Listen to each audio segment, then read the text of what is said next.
Ok, donc maintenant, on est avec un nouvel étudiant de l'université de Poitiers. Alors, tu peux donner ton prénom si tu veux, mais t'es pas obligé, hein, on peut... Oui, Robin, étudiant en sociologie, Ok, t'es en quelle année? en deuxième. Ok. Et donc, toi, t'étais là à partir de quelle heure ce matin? Donc tout à l'heure, on nous a dit que ça avait commencé à 6h30 l'action. Ouais, c'était assez tôt. On s'est levé très tôt dans le froid. On s'est réunis tous à 6h30. Après, on a commencé à bloquer à 6h45, 7h à peu près. Et ce qui était assez étonnant par rapport au blocus qu'on fait d'habitude, c'est que là, l'administration a tout de suite été très docile avec nous et nous a encouragé carrément à bloquer. Genre, très vite, on nous a autorisé à prendre les tables, à nous dire, bah là, vous pouvez mettre ça là, là, on peut fermer les portes si vous voulez. Très vite, le doyen s'est présenté à nous et a proposé de banaliser les cours. Et du coup, c'est quelque chose qui est assez surprenant, parce que d'habitude, quand on bloque, on bataille corps et âme pour avoir les banalisations, etc. Là où là, on n'a pas eu besoin de négocier, littéralement, on a carrément pu écrire le mail avec le doyen. Du coup, c'était assez cool. Et du coup, ça témoigne aussi du fait que la catastrophe qui est en train de se passer dans l'enseignement supérieur aussi, du coup. Ouais, donc là, dans le rapport de force, en fait, donc là, on est en... C'est l'UFR de... Là, on est en lettres et langues.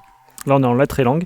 Donc le doyen de lettres et langues, il est, pour l'instant, il est avec le mouvement social et il soutient vos actions. C'est ce que tu es en train d'expliquer, quoi. Ouais, le doyen a ouvertement soutenu nos actions, et pas que le doyen, en fait, l'administration de lettres et langues aussi nous a soutenus, les personnels d'agents d'entretien, et les enseignants aussi qui ont participé à notre AG. Il y avait une vingtaine d'enseignants à l'AG, ce qui est aussi rare quand on fait une AG étudiante après des blocus, qu'il y ait des enseignants ou des personnels d'administration ou des agents d'entretien qui se déplacent. Et là, c'était le cas, et c'était très cool. Et Donc ça, c'était à 14h. ouais, AG à 14h30. 14h30. Donc ce matin, il n'y avait pas d'AG. Ou il y avait une AG ce matin, une AG à 14h30. Non, en fait, ce matin, on s'est concentré sur le blocage, globalement, et sur une organisation ici de ce qu'on allait proposer en AG après. Parce que du coup, quand on débarquait en AG, c'était pas un peu le foutoir, on aiguillait un peu là où on voulait aller. Et au final, on l'a eu. Et du coup, ouais, ce matin, on était plus sur. On bloque, on explique surtout aux étudiants pourquoi on fait ça, on explique aux enseignants pourquoi on fait ça, on explique au personnel pourquoi on fait ça. Et alors, justement, les retours que vous avez eus de la part d'autres étudiants, c'était plutôt quel ordre? Euh, Ça, c'est toujours un peu partagé, les étudiants, parce que tout le monde a son niveau de politisation un peu, et tout le monde a aussi sa manière de soutenir ou pas quelque chose, ou de s'y intéresser ou non. Et il y a des étudiants qui ont rejoint après le blocus, quand on leur a expliqué les situations, qui sont venus à l'AG aussi, qui ont attendu il y en a qui étaient là dès 9h et qui ont attendu jusqu'à 14h avec nous, qui ont mangé avec nous et tout carrément pour venir après à l'AG. Et après, il y a des étudiants, pas de lettres et langues, mais des étudiants par exemple de droit, qui avaient des cours ici, ou des étudiants d'histoire qui avaient cours ici, qui eux ne comprenaient pas pourquoi on bloquait. Et du coup, on avait beau leur expliquer tout ce qui allait engendrer la casse des finances de l'enseignement supérieur, ils ne comprenaient pas. Et mais bon, ça veut faire de la sociologie à deux balles, mais en général, les étudiants qui comprennent pas pourquoi on bloque, ou ceux qui sont ouvertement contre les actions de blocage, surtout quand on leur explique, c'est souvent des gens qui n'ont pas besoin en fait des services publics, au sens où si demain l'université devient payante, bah, leurs parents pourront la payer, quoi. Et du coup, c'est surtout ça qu'on voit, mais ce qu'on a pas mal vu aussi aujourd'hui, c'est des gens qui étaient pas au courant en fait. Il y a beaucoup de gens qui étaient désinformés ou mal informés, qui savaient pas ce que c'était un projet de loi de finances, ce qui est assez normal vu que c'est pas forcément ouvert à tout le monde, et c'est pas forcément fait pour que ce soit ouvert à tout le monde, je pense. Non, puis même, moi, je vois, si je me projette, hein, quand j'avais votre âge, en fait, j'ai l'impression que sous Macron, comme les projets de loi de finances ont beaucoup été votés par 49.3, on en a beaucoup parlé. Ouais, Alors que moi, à mon époque, j'ai l'impression que c'était quelque chose qui était peu discuté, parce que, ben, en fait, ça, c'était pas... c'était des projets de loi comme il y en a tout le temps à l'Assemblée, ils étaient débattus, etc. mhm. Et comme c'était voté à la majorité, etc., ça faisait pas. Enfin, moi, j'ai l'impression, dans mes souvenirs, que ça faisait beaucoup moins de bruit. Et, et quelque part, la manière qu'a la Macronie de malmener les institutions, j'ai l'impression quand même que ça ramène dans le débat public beaucoup plus comment fonctionnent nos institutions, etc. Et ça a au moins cet intérêt-là, quoi. Ouais, Attends, on va mettre. Vas-y. Tu veux mettre la bonnette. Sinon, ça sature.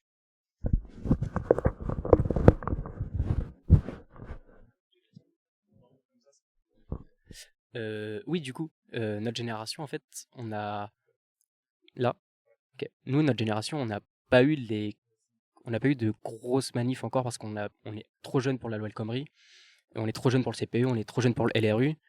Et en fait, notre première grosse manif intersyndicale, ça a été la réforme des retraites d'il y a 2 ans, où à Poitiers, déjà, on avait bloqué tout le campus, on a fait une grosse manif étudiante, et après, on était parti rejoindre le cortège des travailleurs et tout. Mais notre génération, en fait, la politisation, elle s'est faite par 49.3, en fait, littéralement. Et parce que peut-être il y a 10 ans, les gens, le 49.3, bon, bah, ok, c'est peut-être un truc comme ça, on sait pas trop. Alors qu'aujourd'hui, je pense que tout le monde sait ce que c'est un 49.3. Et c'est presque banalisé, en fait. Et ça a été sans doute le but de la manœuvre, de l'utiliser à outrance depuis Hollande. C'est sans doute pour le banaliser et pour le faire accepter à tout le monde. Et du coup, ouais, quand là, on parlait avec les étudiants du projet de loi de finances qui était passé par 49.3, de la suppression et tout, il y a eu pas mal de « ah, encore ». Il y a eu pas mal de « ah ouais, bon, bah, c'était déjà ça comme ça avant, donc pourquoi arrêter, quoi ». Ouais, je sais pas si si on peut dire que c'était un objectif. En tout cas, c'est un résultat. C'est toujours un peu le même truc quand il y a des choses un peu comme ça. Les puissants, il faut pas forcément leur mettre dans... Enfin, il faut pas imaginer qu'ils sont si prévoyants, etc., que ça, qu'ils calculent tout le temps. Par contre, ce qui est sûr, c'est qu'ils savent bien faire feu de tout bois. Et donc, bon, là, de fait, ils sont obligés d'utiliser le 49.3 parce qu'en fait, sinon, ils gouvernent pas. Et un des résultats que ça a, c'est ça a informé beaucoup de gens et ça a révolté beaucoup de gens, mais effectivement, de deux, ça a aussi mis plein de gens dans l'apathie et en mode ouais, bah ok, c'est comme ça que ça marche, tant pis quoi. Ouais, carrément. Et du coup, l'objectif qu'on a fait avec ce blocus, où après on a débouché sur une occupation pour l'instant indéterminée de ce lieu d'études, c'est que du coup, en fait, on a réveillé chez les gens le fait que, bah non, en fait, on n'est pas obligé d'accepter. Et le fait que le doyen et de l'administration de l'université nous soutiennent dans notre projet, le fait que les syndicats de travailleurs aussi, Sudéduc, le SNESUP, la CGT Éduc, etc., apportent leur soutien aussi, ça montre que, ah ok, peut-être qu'on peut faire un truc en fait. Et du coup, en fait, la question qu'il va falloir se poser, c'est est-ce que les universités, est-ce que Virginie Laval ici, est-ce que les autres doyens des autres UFR vont fermer leur bouche et vont se coucher derrière les coupes budgétaires, ou est-ce qu'ils vont l'ouvrir et vont dire, bah en fait, on n'en peut plus de cette situation, parce que la fac de Poitiers, par exemple, c'est une des rares facs qui n'est pas encore endettée, parce qu'il y a 80% des facs qui sont endettées dans l'université en France. Et du coup, est-ce qu'on va accepter docilement tout ce qui est en train de se passer, ou est-ce qu'ils vont se réveiller, qu'ils vont taper un peu dans la fourmilière et qu'ils vont aller au ministère et dire bon, bah en fait, soit vous arrêtez vos bêtises, soit il y a littéralement plus de cours jusqu'à que vous arrêtiez vos bêtises, quoi. Ouais, et donc là, le mouvement que vous avez initié aujourd'hui à Poitiers, donc tout à l'heure, Gabin nous disait qu'il y avait aussi eu une action la semaine dernière qui n'était pas tout à fait en lien direct avec celle qui a commencé ce matin, mais bon, malgré tout, on peut, en tout cas dans la tête des gens, je pense que si on suit ça de loin, on va se dire spontanément que c'est lié, même si ça l'est pas forcément. Au niveau national, il y a d'autres endroits en France où ça bloque déjà depuis un petit moment, d'autres où c'est à peu près la même temporalité. Donc ça, tu as des infos là-dessus, et est-ce que vous êtes en contact avec les différents collectifs qui mènent la lutte là-bas? Ouais, alors ce qu'il faut savoir, c'est que c'est un appel national d'une interorga étudiante nationale, la journée d'action du 11. Et du coup, ça a bloqué par exemple à Rennes, à Paris, à Toulouse, à Bordeaux, à Angers, forcément à Rennes 2 et 1 du coup. Et à Rennes, il y a la police qui est intervenue aussi pour sortir des bloqueurs et qui a chargé les étudiants, qui ont arrêté un étudiant de l'Union Pirate aussi, qui l'ont arrêté devant tout le monde avec forcément le genou sur la nuque, parce que tant qu'à faire, autant y aller jusqu'au bout. Et du coup, ouais, en fait, nous, notre rôle là aujourd'hui, ce qu'on va devoir faire en tant que syndicat, c'est faire en sorte que tout le monde soit en contact avec tout le monde. Donc nous, on a nos contacts dans des syndicats ou chez certains groupes militants politiques, parce que bah, les parcours de lutte font qu'il y a des contacts un peu partout. Et surtout, nous, notre enjeu à Solidaire qu'on veut faire, c'est ramener les travailleurs dans ces mouvements de lutte. Parce que si on reste que sur l'enseignement, ça va forcément, un jour ou l'autre, il y a quelqu'un qui va arrêter, il y a quelqu'un qui va trahir, ou on va faire une bouchée de pain comme on fait à chaque fois et on va arrêter. Alors que si on ramène les travailleurs et qu'on remet les revendications des cheminots, des éboueurs, des facteurs par exemple, parce qu'il y a la poste de Poitiers-Libé qui a fermé par exemple, donc on peut converger toutes les luttes, et il y a moyen de faire une grosse pression et de remettre un gros mouvement national et une grève générale, si on est utopiste un peu, on espère. Ouais, alors ça c'est effectivement, on espère peut-être. Mais du coup concrètement, donc là cet après-midi vous avez décidé d'occuper l'établissement, enfin en tout cas un des amphis de l'université de Poitiers, donc avec l'accord de l'UFR, plus ou moins, enfin en tout cas le laisser-faire de l'UFR, Ouais. pas Parce que forcément l'accord. même s'il n'était pas d'accord, dans tous les cas, on Voilà, l'aurait fait. vous l'auriez fait quoi qu'il advienne. Et donc là, même là, en fait, quelque part, il y a, comme tu dis, il y a un rapport de force qui s'installe entre l'UFR, en tout cas, vous les étudiants, qui sont a priori plutôt soutenus par les personnels de cette UFR-là, versus possiblement la direction, enfin la présidence de l'université et potentiellement les autres UFR de l'université de Poitiers. Donc il y a un premier enjeu de... Est-ce que... Alors je vais reformuler ma question, la première était un peu bizarre.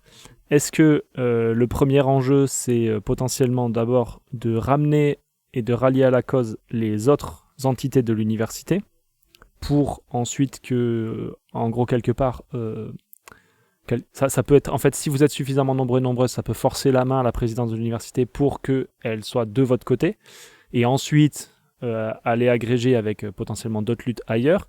Est-ce qu'il faut plutôt directement ouvrir, faire les deux en même temps? C'est quoi les strates et comment vous décidez de qu'est-ce que vous faites?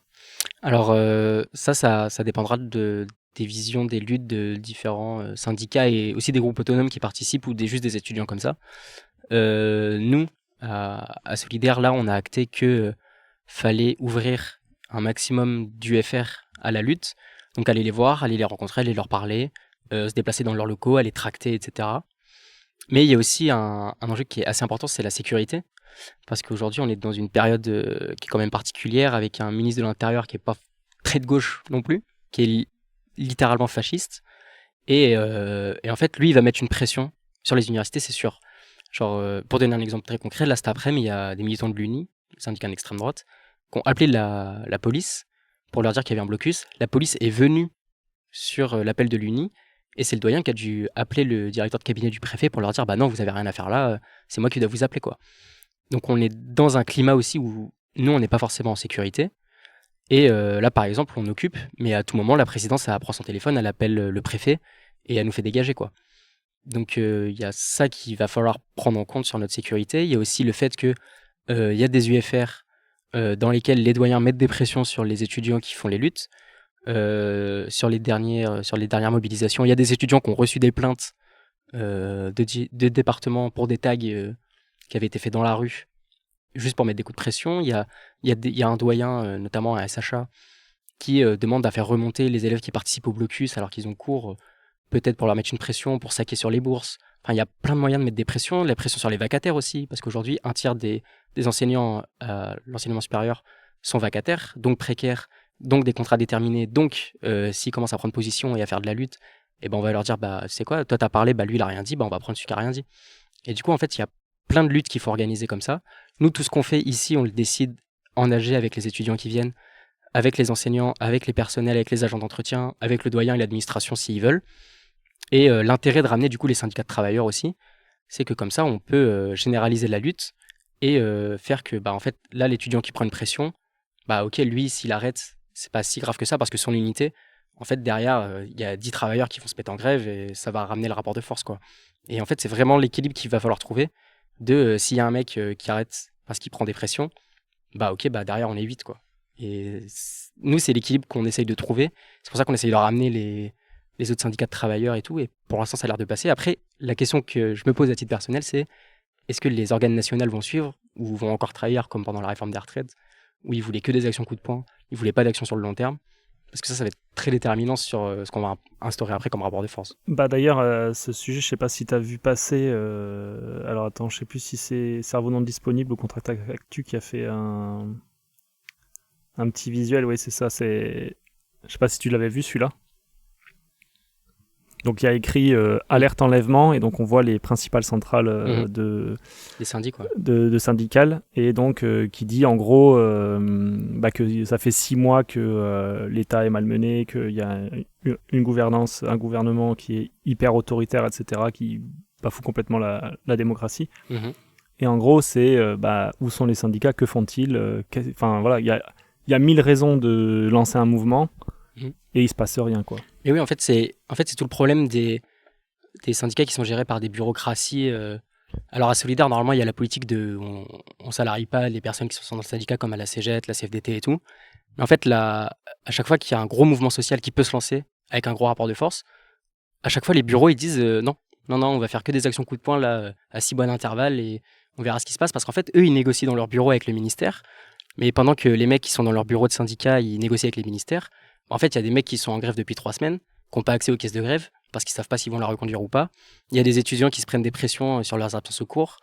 Et il y a des mecs qui littéralement se lèvent tous les matins à 6 heures pour aller organiser des manifs, pour aller organiser des blocus. Et la seule réponse qu'on a donnée en tant que syndicat dans les bureaux, c'est oui, mais attendez, nous on parle avec le ministre. Bah non, en fait, au bout d'un moment, les syndicats, nous on n'est pas là pour faire le larbin des ministres et des ministères, en fait. On est là pour mettre le rapport de force. Donc si tu veux pas mettre le rapport de force, bah t'arrêtes de syndiquer, en fait. Mais ça, c'est les trahisons des syndicats, c'est déjà il y a longtemps, déjà quand la CGT avait enlevé le projet révolutionnaire de sa charte, même quand Solidaire avait fait la scission avec la CFDT, c'était pas un projet vraiment révolutionnaire dans le papier, etc. Donc, et là, c'est vraiment ce qu'on, nous à Solidaire, là, c'est pour ça qu'on a parlé direct avec nos organes locaux sur les enseignants et sur les travailleurs, c'est de faire émaner d'en bas un truc qui bouillonne et que si le national il suit pas, en fait, il va péter avec le gouvernement qu'on va faire péter, quoi. Et c'est vraiment le rapport de force qu'on veut remettre en bas. Et c'est quelque chose qui se généralise un peu partout dans toutes les cellules, en tout cas chez Solidaire.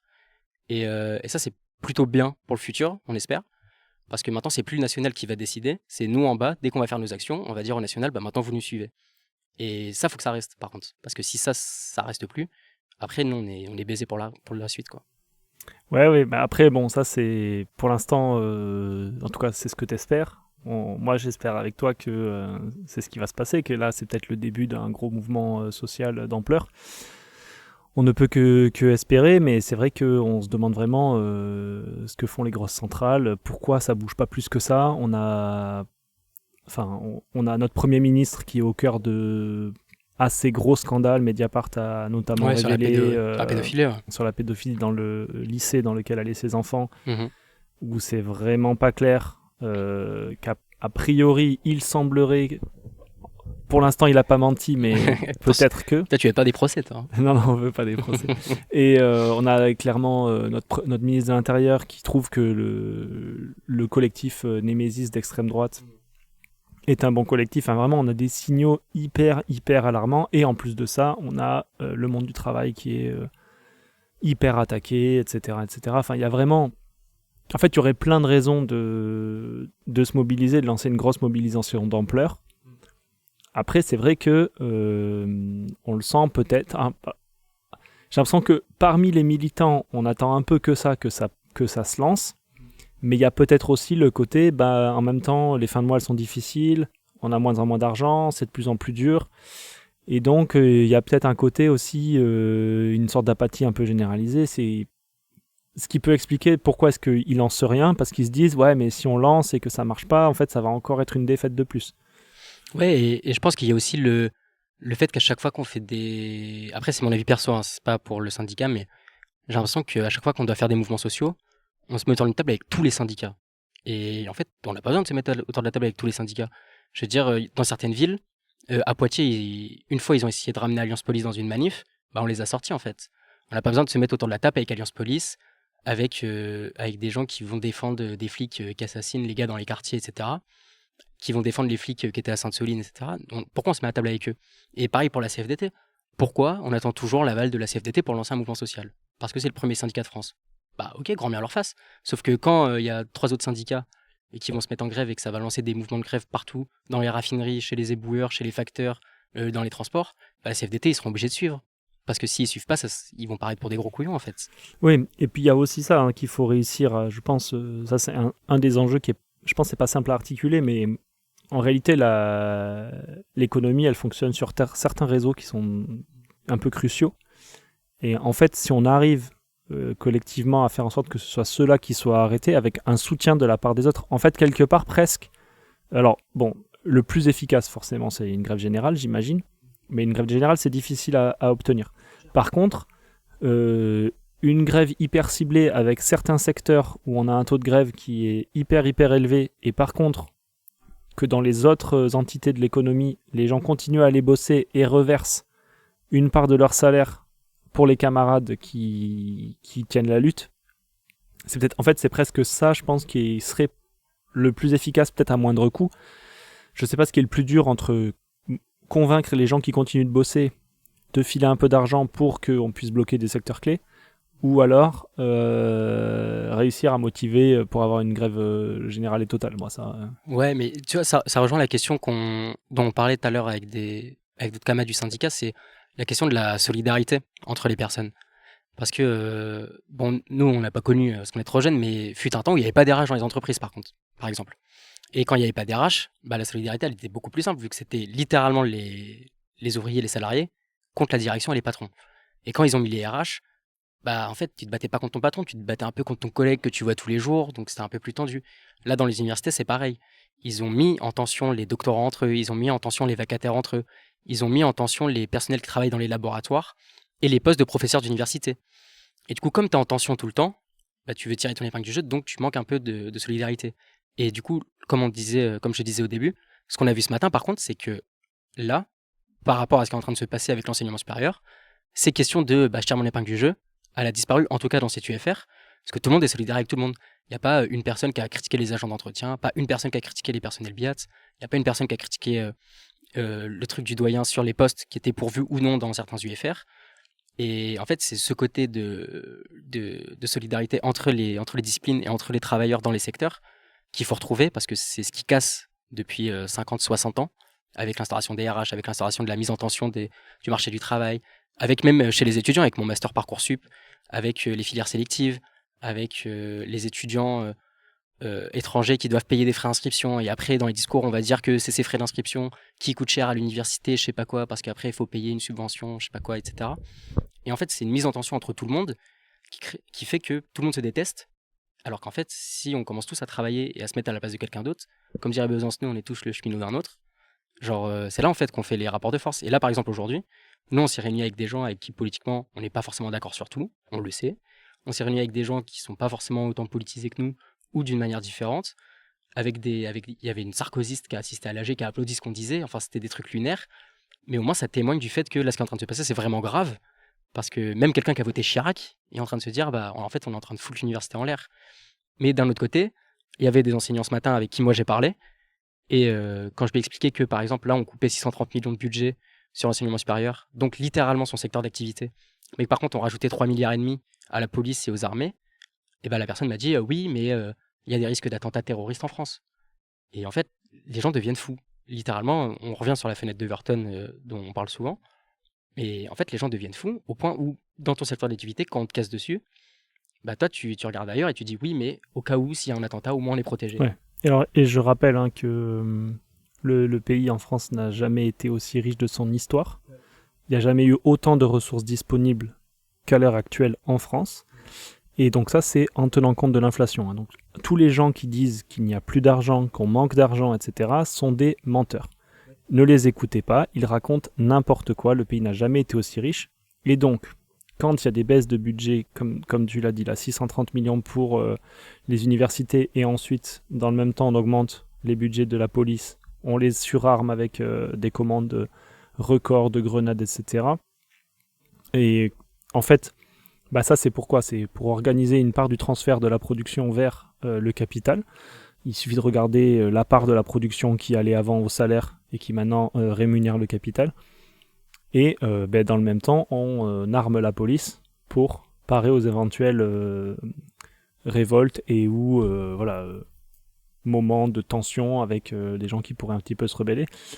Alors, je vais peut-être te poser une dernière question. Imaginons que le mouvement prenne de l'ampleur, etc. Du coup, qu'est-ce que toi ou vous, tu peux répondre soit pour ton syndicat si vous avez une position arrêtée, soit pour toi personnellement, quels sont à quel moment vous allez pouvoir vous dire que c'est bon, vous avez obtenu gain de cause? Quelles sont les revendications? C'est quoi l'objectif ici, quoi? J'ai parlé pour moi, parce que pour Solidaire, je crois qu'on n'est pas tous d'accord suivant nos secteurs, de jusqu'où on peut aller ou jusqu'où on peut aller réclamer des choses. Moi, à titre personnel, donc au début, ça va suivre un peu la ligne de Solidaire forcément. C'est l'université gratuite et payante pour tout le monde, l'enseignement. Gratuite et payante? Gratuite et ouverte. Ok. Gratuite et ouverte. Je suis fatigué, je me suis levé à 6h. Ouais, t'inquiète. Gratuité ouverte pour tout le monde, pour toutes et tous, les étudiants étrangers y compris, l'éducation nationale y compris, les transports, etc. Et par-dessus ça, c'est remettre les fachos là où était leur place, c'est-à-dire dans les fosses de l'histoire. Parce qu'il ne faut pas oublier qu'en France, on n'a pas toujours accepté l'extrême droite comme on l'accepte aujourd'hui. Il y a toujours eu de l'extrême droite en France. De Gaulle lui-même était d'extrême droite. Une extrême droite différente, mais c'était une extrême droite quand même. Parce que la République qu'il a mis en place, les décisions qu'il a prises dans des choix de ministère avec des gens comme Papon, des choses comme ça, c'était des politiques d'extrême droite, des gens qui l'ont envoyé en Algérie, comme Bugeaud par exemple, qui a massacré des Algériens dans des grottes en les faisant étouffer avec des feux, etc. C'était horrible. Mais il y a un moment de la France, après la libération, où l'extrême droite, en fait, on n'en voulait pas. On l'affichait pas, on le disait pas. Ils se cachaient dans leur tête, comme ça, ils rasaient les murs. Et à partir du moment où, après c'est François Mitterrand, quand Jean-Marie Le Pen a commencé à remonter, avec Ordre Nouveau qui s'est dissous, qui a fondé le Front National, etc. Et là, l'extrême droite a repris du poil de la bête, parce qu'il y avait une figure qu'on charriait un peu à la télé, qu'on prenait un peu pour le mec, oui, mais lui, il peut dire ses bêtises, de toute façon, personne l'écoute. Sauf que non, en fait, il y a des gens qui l'écoutent. Et c'est qui les gens qui l'écoutent? C'est les gens qui se sentent soit trahis, soit à qui on parle jamais, en fait. Parce que quand on parle politique, on parle souvent dans un entre-soi, on parle un dialogue qui n'est pas forcément ouvert à tout le monde, on parle beaucoup en abrégé, on parle beaucoup de chiffres, on parle beaucoup de conséquences, d'histoires, etc. C'est quelque chose de très dense et qui n'est pas forcément accessible à tout le monde si on n'a pas été éduqué à ça. Et ça, c'est un travail qu'on doit faire, nous, à ouvrir les luttes sur les personnes qui ne sont pas forcément militantes. Parce que si on reste dans nos cercles militants, ça ne va jamais marcher, quoi. Et sauf que l'extrême droite, elle, a assez faire ça, parce que comme ses discours sont bêtes et sont vides de construction, tant philosophique, historique et juste rationnelle, en fait, t'as pas besoin d'avoir une ouverture ou une lecture philosophique d'un truc pour prendre les idées. Nous, quand on lutte contre le racisme, on explique pourquoi on lutte contre le racisme, on explique les origines du racisme, comment il se manifeste, on explique pourquoi le racisme anti-blanc, c'est une fumisterie parce que structurellement, ça peut pas fonctionner, etc. Là où les mecs d'extrême droite, ils vont se dire oui, bah non, regarde, là, il t'a traité de sale blanc, donc il est raciste. Bah non, en fait, ça marche pas comme ça. Sauf que du coup, ça demande un éveil culturel, et parfois, nous, on est assez paternaliste en tant que militants, en vrai, sur les personnes qui ne sont pas formées à ça. Et c'est un vrai problème qu'on a, parce qu'on ne sait pas faire l'éducation populaire, ou en tout cas, on n'est pas encore formé là-dessus. Là où l'extrême droite, ils n'ont pas besoin d'être formés là-dessus, vu qu'ils sont littéralement stupides dans leurs propos. Et du coup, comprendre un propos stupide, c'est beaucoup plus simple de l'intérioriser que de pousser une réflexion derrière qui en plus demande un capital culturel établi sur des propos philosophiques, etc. Et ça, c'est quelque chose qu'on doit vraiment travailler. Et puis en plus, il y a un côté... j'en discutais encore vendredi dernier avec une camarade, et il y a un côté, l'extrême droite... la droite et l'extrême droite, ils n'hésitent pas en fait à raconter n'importe quoi. On l'a vu par exemple, donc ça c'est la droite, Elisabeth Borne qui mentait ouvertement sur si on vote pas le budget, votre carte vitale ne marchera plus. Oui, c'était lunaire. Voilà, ils arrêtent pas en fait, ils racontent n'importe quoi, tout ce qui leur passe par la tête, mais sans vergogne, vraiment, ils s'en foutent. Alors que souvent les militants de gauche, ça va être ah non, moi ce sujet je connais pas, je parle pas. Oui. Ah ouais, non là, ah ouais, non, j'ai pas 2 heures d'émission, je viens pas dans votre émission. Oui. Je vais parler qu'un quart d'heure, non, j'ai pas assez de temps, moi il me faut 3 quarts d'heure pour pouvoir vous énoncer ma pensée, parce que sinon vous allez pas comprendre et vous allez tronquer, vous allez faire des raccourcis, etc. Et en fait, tout ça participe un petit peu je pense que ça rejoint ce que tu dis. Et c'est vrai qu'il y a un côté, il faut réussir à dire les choses plus vite, plus simplement, avec des messages peut-être plus punchy, plus courts, plus directs. Bon. Mais du coup, pour en revenir à ma question, donc, un des objectifs, c'est faire reculer l'extrême droite. Ouais. D'accord, mais donc, concrètement, par exemple, ça veut dire quoi? Ça veut dire, par exemple, tant que certains groupuscules d'extrême droite ne sont pas dissous, tu serais pour continuer la lutte. En fait, en gros, il y a un moment donné, est-ce que pour toi, la lutte, il faut que là, ça démarre, il faut que ça prenne, et que tant que le capitalisme n'est pas tombé, ça continue? Ou est-ce que là, concrètement, je sais pas, moi, par exemple, si dans une semaine, le gouvernement dit « Ok, on s'est trompé, on remet le budget l'an dernier », pour toi, ça vaut... c'est... Ouais, ok, on peut s'arrêter là, ou...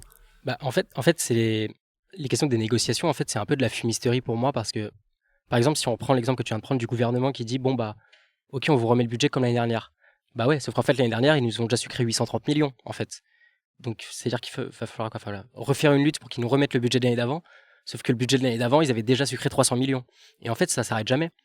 Donc en fait, quand on commence la lutte et le rapport de force avec les ministères et avec l'État, en fait, ça peut pas s'arrêter, sauf renversement du système économique en fait. Et donc renversement du système économique, donc sortie du marché, etc., des logiques libérales qu'il y a partout en Europe. Et par rapport à l'extrême droite, c'est par exemple, il y a des syndicats aujourd'hui, la cocarde étudiante, l'UNI, qui sont autorisés à se présenter dans des élections universitaires, par exemple, alors que c'est des personnes qui sont ouvertement racistes. Là, il n'y a pas longtemps, c'était à Grenoble, je crois, il y a un militant de l'UNI qui s'est filmé en train de faire des saluts nazis. On a retrouvé des jeux de cartes antisémites sur lui. Et ce mec a pu se présenter à des élections universitaires, quoi. Et en fait, ça, c'est un problème, surtout quand le ministère de l'Intérieur vient de dire oui, félicitations Némésis aussi, pareil, félicitations à l'UNI. Ça, c'est pas possible. Et quand tu as des groupes comme l'Action française, qui sont pas des groupes nouveaux, hein, c'est pas comme la Cocarde. La Cocarde, c'est 2015. C'est une scission de l'UNI pour l'histoire, une scission de Paris-Assas. Et par exemple, l'Action française, qui est un truc qui a été fondé au moment de l'affaire Dreyfus, justement parce que c'était un anti-Dreyfusard. On sait historiquement que c'est des antisémites, qu'il y a eu des attentats terroristes de l'Action française, qu'il y a eu une tentative de coup d'État de l'Action française qui a après amené à la création du Front populaire, etc., en tout cas qui a accéléré la création du Front populaire. Et ça, on le sait, sauf que le gouvernement ne les combat pas, les soutient. L'Action française, c'est un peu délicat, mais en tout cas soutient les groupuscules d'extrême droite et leurs idées, ça c'est sûr, joue avec pour le minimum. Et en fait, en jouant avec, ils se disent qu'ils vont essayer de gratter un peu leur électorat, quoi. Là, tu vois, par exemple, si on voulait faire des raccourcis que font les droitards très rapidement, je pense que c'est des choses qu'ils peuvent dire, par exemple, sur certains groupes d'extrême gauche ou de gauche, en disant, par exemple, ouais, révolution permanente, c'est pas dissous, parce qu'en fait, l'État les soutient. Tu vois, ça, en fait, c'est souvent des raccourcis. Bah, du coup, on pourrait dire, en raccourci Mario Kart, l'État soutient l'Action française, puisque groupe ouvertement antisémite non dissous. Ouais, en vrai, on peut faire des raccourcis. Soutien, on peut faire des raccourcis très vite comme ça, mais c'est que à gauche on réfléchit trop, et du coup on essaye de toujours trouver un sens rationnel à une pensée, etc. Et c'est surtout ce qu'il faut faire comprendre aux gens, c'est que tout ce qu'on a là actuellement, la société dans laquelle on vit, c'est pas quelque chose d'acquis.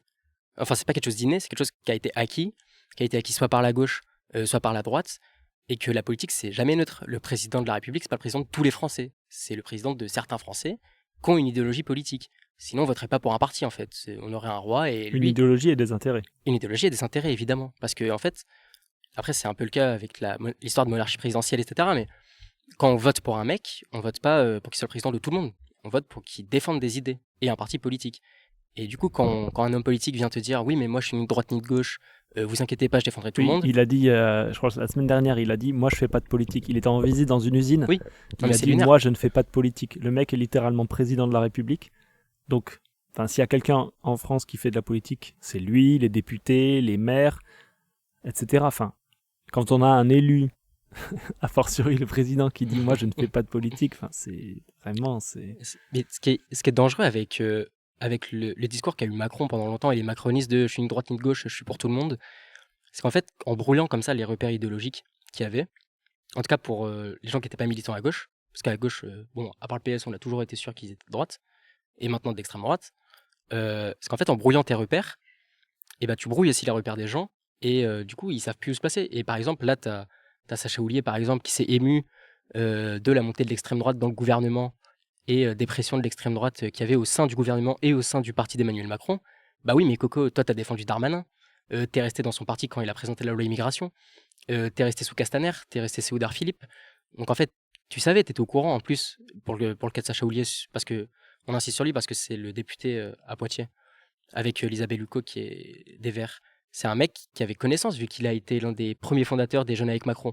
Donc il savait tout ça, c'était un proche de Gabriel Attal, de Stéphane Séjourné. Il savait tout. Et en fait, c'est qu'on a mis des gens qui étaient des technocrates, qui ont fait des grandes études, qui ont fait du droit, qui ont fait du commerce, qui connaissent leur dossier super, mais ils connaissent rien à la politique, ils connaissent rien à la philosophie, ils connaissent rien à l'histoire. Et en fait, ils sont là en mode, nous on connaît nos chiffres, donc on fait un bon travail.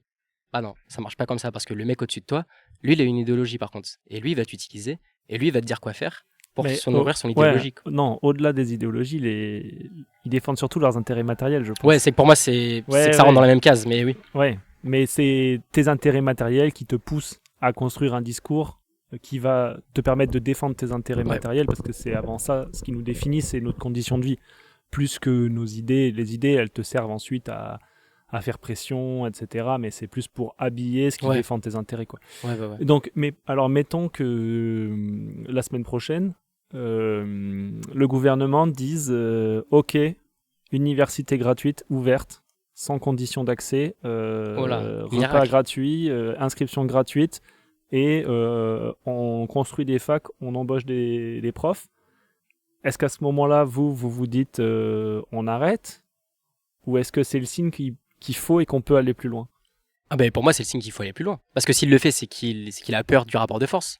Parce que d'habitude, il ne donne que des miettes. Donc là, s'il nous donne vraiment tout le gâteau, c'est qu'il a peur pour lui. Donc autant y aller jusqu'au bout, quoi. Enfin, c'est mon avis. Et ça, tu penses que... bon, de toute façon, là, c'est de la politique fiction, donc on va s'arrêter On peut là. tout je dire. pense. Ouais, on va s'arrêter là. Bah écoute, merci. Tu veux rajouter encore quelque chose, peut-être? Bon, non, écoute, ça fait plaisir d'avoir des gens qui viennent s'intéresser. C'est Ok, cool. cool.